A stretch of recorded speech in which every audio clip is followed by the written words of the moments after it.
जयपुर में ईडी की कार्रवाई, पूर्व मंत्री के आवास पर ईडी की छापेमारी। पूर्व मंत्री प्रताप सिंह खाचरियावास के आवास पर ईडी की रेड। गहलोत सरकार में मंत्री रह चुके हैं प्रताप सिंह खाचरियावास और पीएसीएल घोटाले से जुड़ा मामला है। घोटाले में प्रताप सिंह की भागीदारी लगभग 30 करोड़ रुपए के आसपास बताई जा रही है।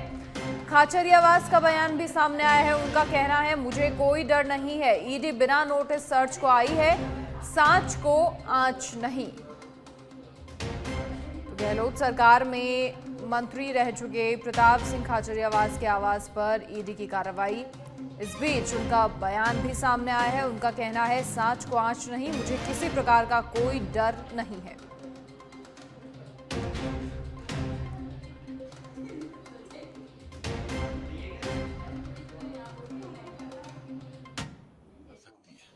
आज ये जांच करने आए, सर्च करने आए, बिल्कुल इनको कोऑपरेट करेंगे।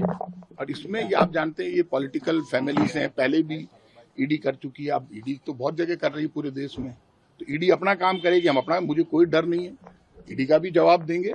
लेकिन मैं ये मानता हूं कि भाजपा सरकार को ईडी के जरिए पॉलिटिक्स नहीं करनी चाहिए। आज आप जो भी कोई बोलेगा, ये भजनलाल शर्मा और इनकी सरकार ये समझ रही है ना कि प्रताप सिंह डर जाएगा। प्रताप सिंह खाचरियावास ना आज डरा है ना कल डरा है। मुझे इन सरकारों का इलाज करना आता है। फिर कह रहा हूं कि बीजेपी सरकार कान खोल के सुन ले, ईडी भेज दे, इनकम टैक्स भेज दे, कुछ भी भेज दे, मेरे कोई फर्क नहीं पड़ेगा। सांच को आंच नहीं, हम डरते नहीं है। बीजेपी सरकार कर रही है भ्रष्टाचार, जो भ्रष्टाचार कर रहे हैं वो डरे, हम नहीं डरेंगे।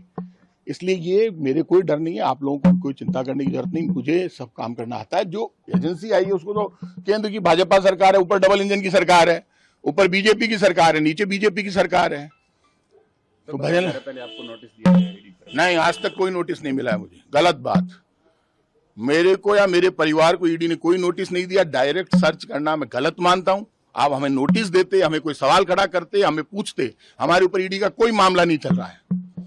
और ईडी बेवजह बिना नोटिस दिए, ईडी को पहले हमें बुलाना चाहिए था, बात करनी चाहिए थी, फिर आप सर्च करने आते। आप अचानक सर्च करने आ गए। किस आधार पर कार्रवाई की गई, क्या बताया जा रहा है? कोई आधार नहीं है, उसमें कहीं नहीं लिखा हुआ। मैं आपको झूठा आधार क्यों बता दूं? वो सिर्फ सर्च की कार्रवाई है कि इस प्रेमिसेज में हम सर्च करेंगे। तो इस प्रेमिसेज में तो आप चिटफंड का कोई मामला बताया? कोई चिटफंड का मामला नहीं है। गलत बात। कौन सी चिटफंड का मामला है? हमारे ऊपर कोई चिटफंड की कोई एजेंसी नहीं है। हमारे ऊपर कोई मामला नहीं चल रहा है ईडी का। मैं क्लियर कर रहा हूं आपको, हमारे ऊपर कोई मामला नहीं चल रहा है।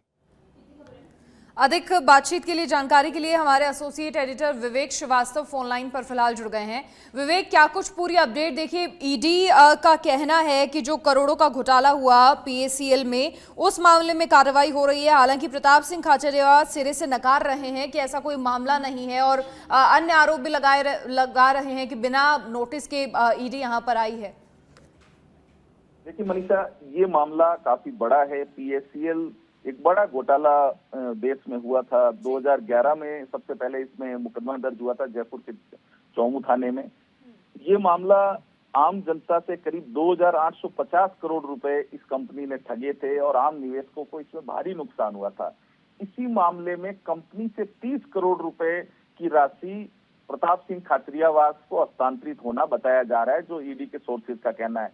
और लगातार ईडी द्वारा ये जवाब मांगा गया 30 करोड़ को लेके, लेकिन वो जवाब नहीं दे पाए। केवल 3 करोड़ की जमीन कोई बाड़मेर में कहीं ली है, उसको ही उन्होंने बताया। तो जो 3 करोड़ और 30 करोड़ का डिफरेंस है, उसको लेके ईडी की ये कार्रवाई चल रही है। और इस मामले में संभवतः ईडी अब पूरी तैयारी के साथ आई है, तो हो सकता है निवेशकों को जो नुकसान हुआ है उसकी कहीं न कहीं भरपाई हो सकती है। जी। अब इसके अलावा विवेक, कितने ठिकानों पर ये कार्रवाई हो रही है, इस बारे में कोई जानकारी? जी देखिए, जयपुर में प्रताप सिंह खाचरियावास के आवास पे अभी कार्रवाई हुई है। बताया जा रहा है कि जो इनसे जुड़े हुए लोग हैं उन तक भी ईडी की टीम आज पहुंच रही है।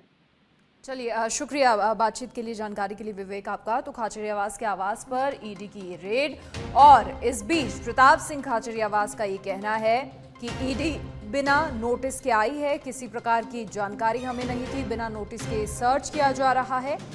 और जब सवाल उनसे पूछा गया पीएसीएल में हुए घोटाले को लेकर, तो उन्होंने इसे सिरे से नकारा। पीएसीएल घोटाले की भी बात करें तो लाखों लोगों के साथ पीएसीएल में धोखाधड़ी हुई थी, जिसके बाद ये केस सुप्रीम कोर्ट में चला गया था। सुप्रीम कोर्ट ने 2 फरवरी 2016 को सेवानिवृत्त सीजेआई आरएम लोढ़ा की अध्यक्षता में कमेटी का गठन किया गया था। कोर्ट ने कमेटी से कहा था कि पीएसीएल की संपत्तियों को नीलाम करके 6 महीनों में लोगों को ब्याज सहित भुगतान करें।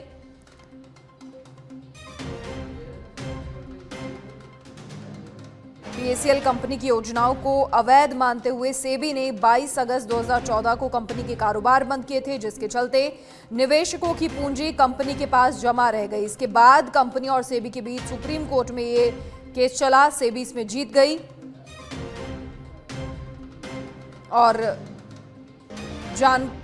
ईडी के जो सोर्सेस हैं उनका ये कहना है कि प्रताप सिंह खाचरियावास की भागीदारी करीब 30 करोड़ की इस पर बताई जा रही है और फिलहाल ईडी की छापेमारी पूरी होने के बाद ही तमाम जो जानकारी है वो सामने आएगी। तो 17 वर्ष तक राज्य में रियल एस्टेट में निवेश का काम करने वाली पीएसीएल में प्रदेश के 28 लाख लोगों ने करीब 2850 करोड़ और देश के 5 करोड़ 85 लाख लोगों ने करोड़ों का निवेश किया था।